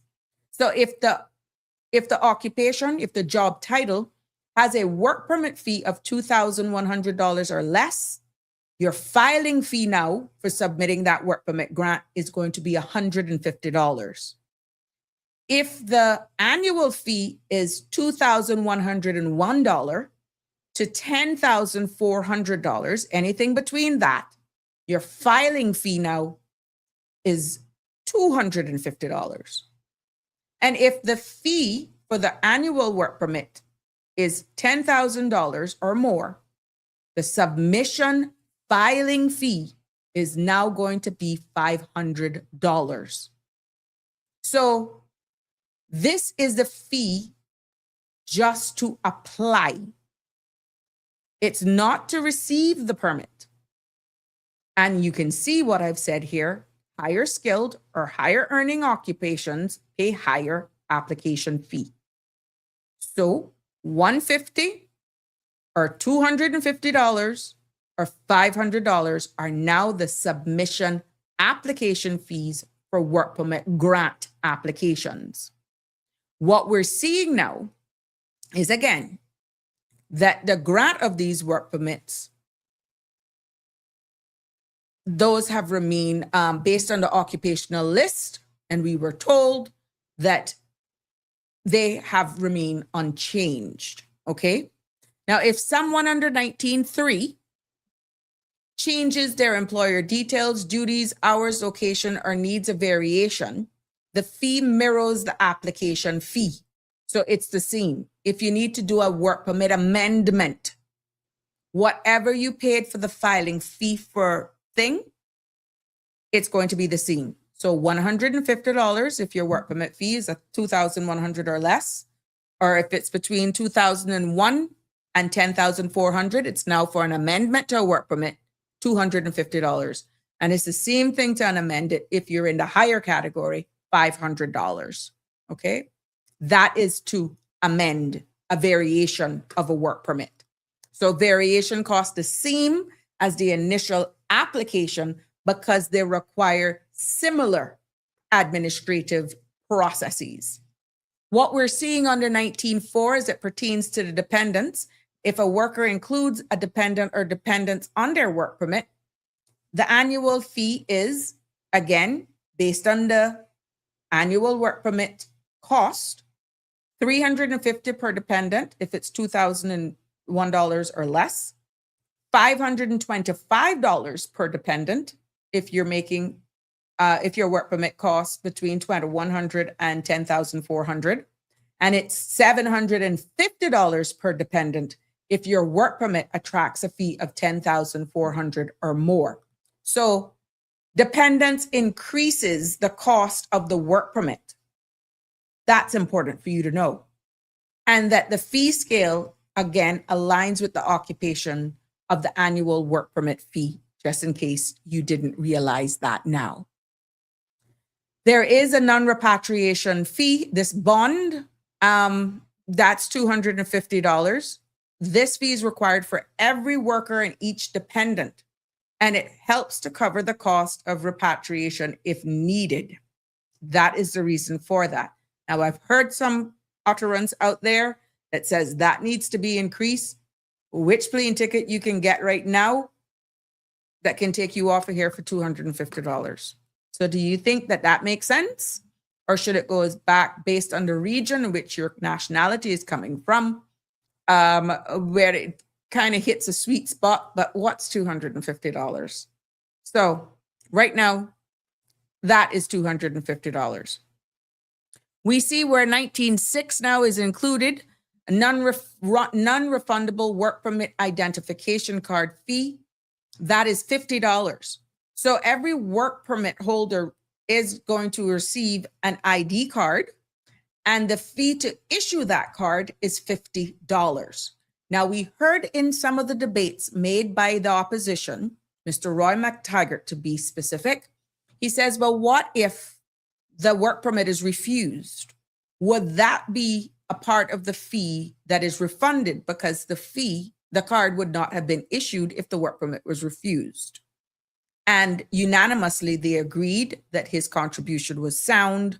So should your work permit be denied, this would be a fee now that would be refundable, okay? What we're seeing now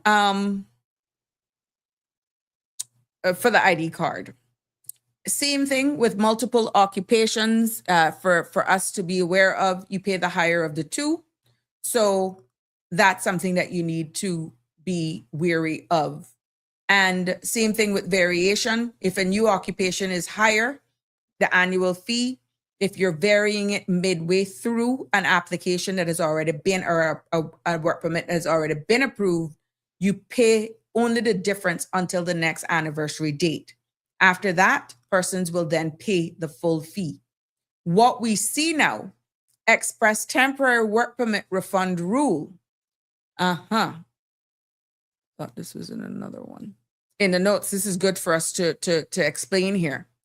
If an express work permit, temporary work permit application is not decided on within 2 business days, I thought this was another piece. So see, we covering it today. If an express temporary work permit application is not decided within 2 business days, the express fee must be refunded unless additional review is required. Now, if extra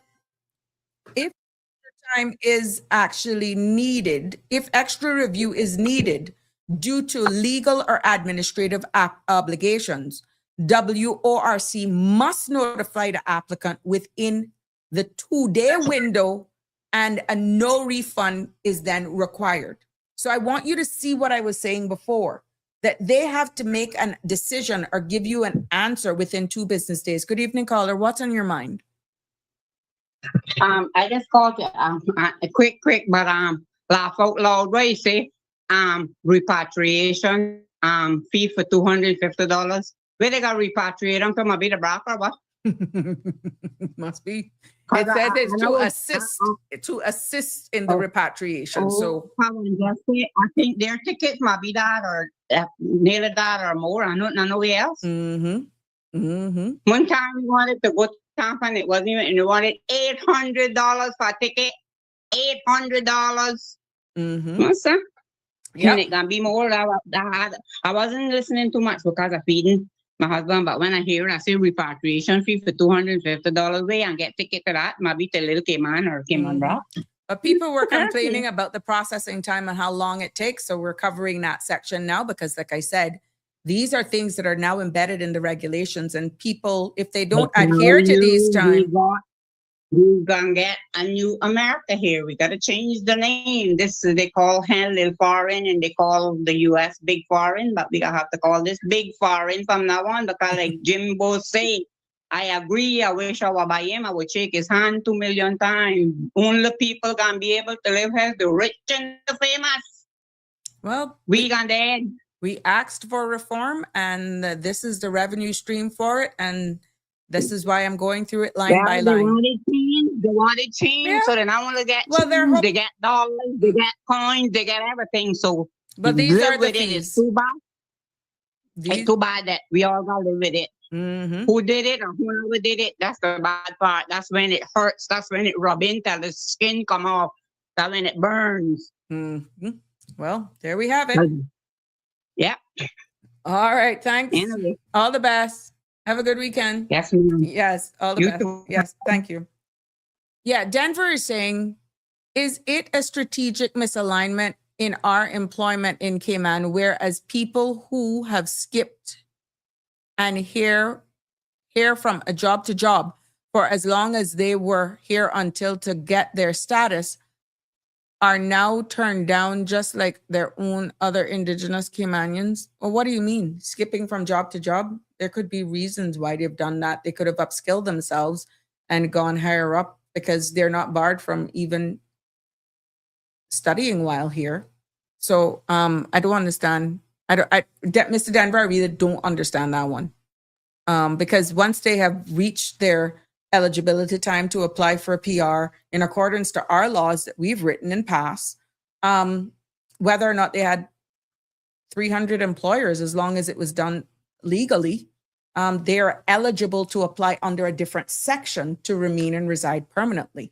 So I need a little bit more context for where you're coming from that angle, if you don't mind, please. Mr. Dean is saying, if I was in government, no class of work permit would be less than $15,000. Oh my goodness. You know what you would be doing to many Caymanian owners then, Dean? If you were an employer, do you know? You know what you would be doing? Mm-hmm. Good question, caller.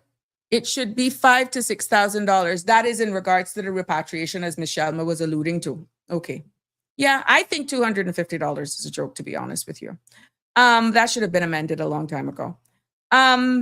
What we're saying now, we're talking about the refunds. We covered temporary refund rule.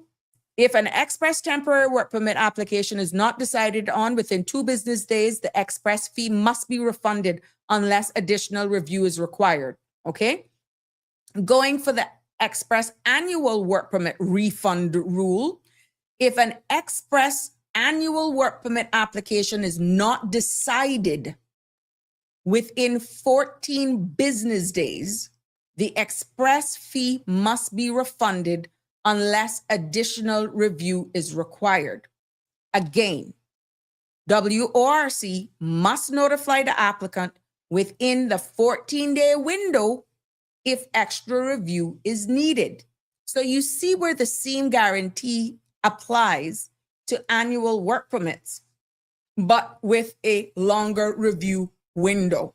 So temporaries are a little shorter. Annual work permits are within 14 days. So what we're seeing here, annual work permit system is structured, whether you agree with it or not. It's predictable and it's tiered directly to an occupation.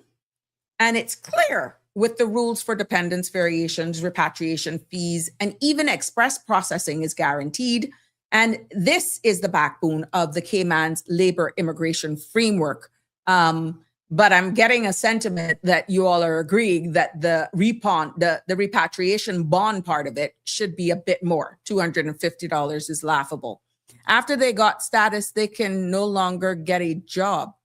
Huh? After they get status. Oh, you mean the people. Okay. I see. They're treated just like Caymanians. Oh, okay. I got you now. Yeah. So you got them that they don't even want to. But that speaks a lot about our culture in the employment sphere, not the Caymanian 345 culture. We're talking about what's happening in the human resources thing. It's as though being Caymanian is a negative when it comes to getting a job. Because if you are okay when you're on a work permit, when you're on a PR, that you are hand in gloved and you can get a job anywhere. But once you become a Caymanian status holder, you're being treated like the indigenous people, Denver, is what I'm getting. Yeah, that speaks a lot about our environment. I don't want to mix up culture. That speaks about the employment environment much louder than anything else. Now let's talk about the work permit renewal. This part is pretty much straightforward. Again, we're seeing where the renewals are now attracting a fee of $150, $250, and $500 just to submit the application if it's in the higher fee, similar to the grant. So the filing fees are the same. $150, $250, $500 are the new fees now, and it's based on the occupation type. Same thing with the variation. If you have to amend a renewal, $150, $250, or $500 for variation. And then what we're seeing, if a worker includes a dependent, again, $350 per dependent, $525 per dependent based on the work permit fee that it's attracting.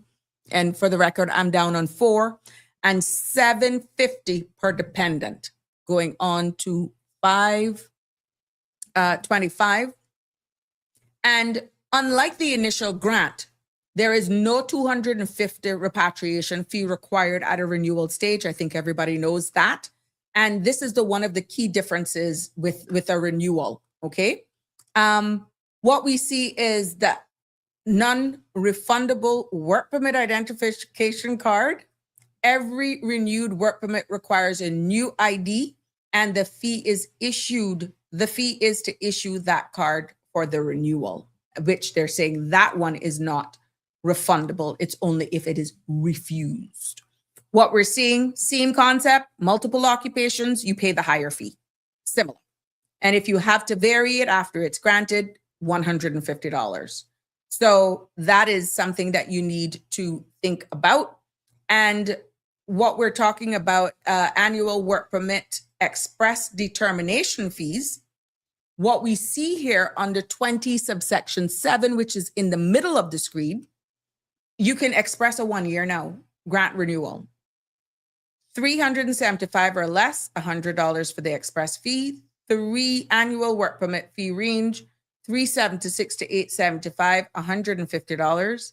And it goes down to as much as $300. So express processing is optional. And the fee scales within these occupations are based on the annual work permit fees, okay? So that's under 20 subsection 7 before we go and run on into 21. And 21 section is based on the spouse's term limit, government employment, or operation by law. Do you have the WORC? Now, this category is very narrow, but very important because it covers persons who are not applying for a standard work permit, but whose right to work here is tied to another person or legal status. Maybe you may be married to someone who's still got time left in their term limit, or being employed directly by the Cayman Islands government, being allowed to work on automatic under another person. And we're seeing where those fees now are quite similar, $150, $250, and also $500 for submission. And again, the fees remains the same based on the work permit fees that is determined then by your occupation. Now, the WO, working by operation of the law, which is 22, is for those who are specialized categories in the immigration system and requires the ability to work by operation of the law. And these are people who are legally entitled to work because they hold a traditional work permit before, but because another provision of the law automatically grants them the right to work. Even if they allowed, there's still fees associated with this WORL, and the filing fee for WORL is $150, $250, and $500. Now, these are just to apply. And for the applications, quite similar to the other sections, and then you pay 50% of whatever the work permit fee is for the annual fee, okay? And the same thing with dependents, $250, $500 per dependent. And what we are seeing here, one very important thing on the WOL is that dependents must have been previously approved on the last work permit to be added to a working by operation of the law application. They cannot come on after the fact. No. Now, the permission to continue to working while you're waiting on PR is the same thing. The $150, $250, $500, and the same thing with the annual fees. The fees are pretty much straightforward there. But I wanted to take you to the exemption of work permit fees as we wrap up this section. In addition to persons or children or young persons under 18, there are people who do not pay work permit fees, and we said that at the beginning. And we said that for persons who are spouse or civil partners of Caymanians, surviving spouse or civil partners or Caymanians, employees of the government. So government contracted workers do not pay these fees. Persons who are also declared exempt by cabinet, you notice that you would hear those, a lot of them are people who are under political asylum. And we see where persons are exempted from these fees also are persons working for the monetary authority, persons working for a registered nonprofit, employees of HSA, employees of the university college, and person exempted from repatriation fees and dependents as well. So these are the following groups don't pay that.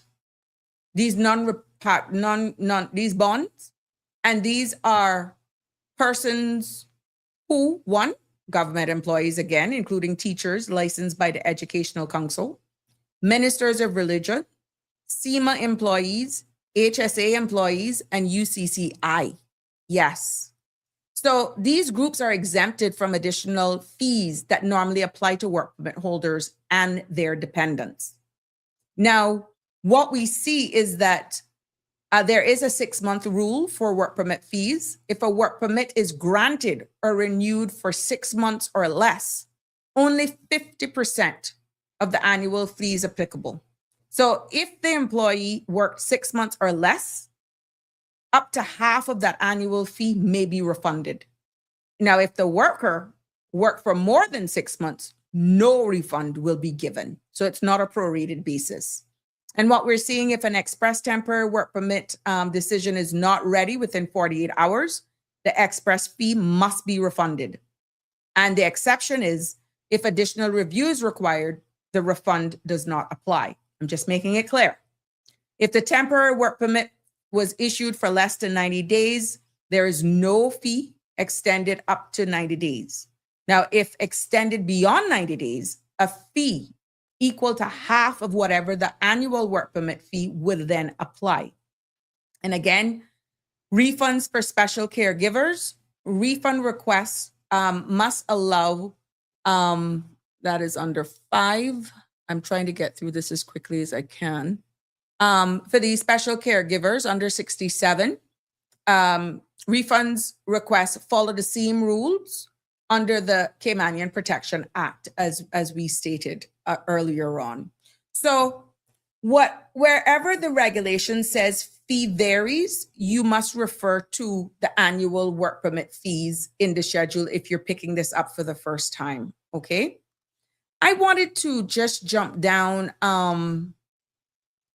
to a part where it says who pays work permit fees and who doesn't pay repatriation fees, because the rules around refunds and express processing and all these short terms is the final piece of the work permit framework, trying to gather everything to cover under this B. And what we see here is that the schedule of the annual work permit fees, every occupation is specific. And what we see is that category B focuses on tourism, service industry, and all of that sort of stuff. Now, all of these things play a very big role, because we noticed that in the tourism industry, there's a different category of people. And because we're running out of time, I wanted to go to this part here. And I'm almost done, come to think of it. This is the special economic zone part, because a lot of all of these things here, these are the work permit fees, and those are just too long. I could be honest with you. So I'm skipping a lot of pages here just to get to the end, because the hospitality industry has their own set of fees, and I can wrap that up. But I promised you guys that I would have shared with you, because this is a change big enough that if you don't understand what it's doing here, I think you could you could just hear the wrong thing. And I'm going to part 3, Cayman Enterprise City and Developer and Enterprises, right? Now we see this is a complete different fee structure designed for the special economic zone. And it has developer of Cayman Enterprise City, any special economic zone operating under the CEC and their employees. And what it does is that anyone who's in this zone are exempted from all standard work permit fees. They don't pay no work permit fees, what at all. No annual work permit fees, no application fees, no variation fees, no dependent fees. All they're paying right now with this as of the 1st of May is one flat fee of $1,230 per employee.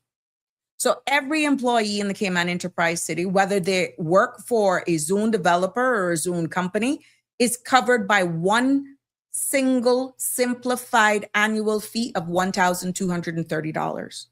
Now I have to stick there because Authentic is back on with his new season, but this is very quick and we can wrap this up at the opening of Monday's episode. We will keep it locked there. But right now, anyone in the special economic zone is one flat fee. Some of you said that's a concession. How are we expecting to pay bills? Stick a pin. Stick a pin. We'll explain it more on Monday. It was a pleasure bringing you the continued episode of Sabrina Speaks as we continue to dive into the immigration regulations, the Caymanian Protection regulations that are coming into force on May 1st. And we will continue to educate, break it down line by line on Monday as we conclude this one of 4 and enter into the other ones. Please do have a safe weekend. God bless. Love you lots. Thank you for your following. And please click the notification bell so you don't miss an episode. And please follow, like, and subscribe so you don't miss another episode. Have a safe weekend. Good night. God bless.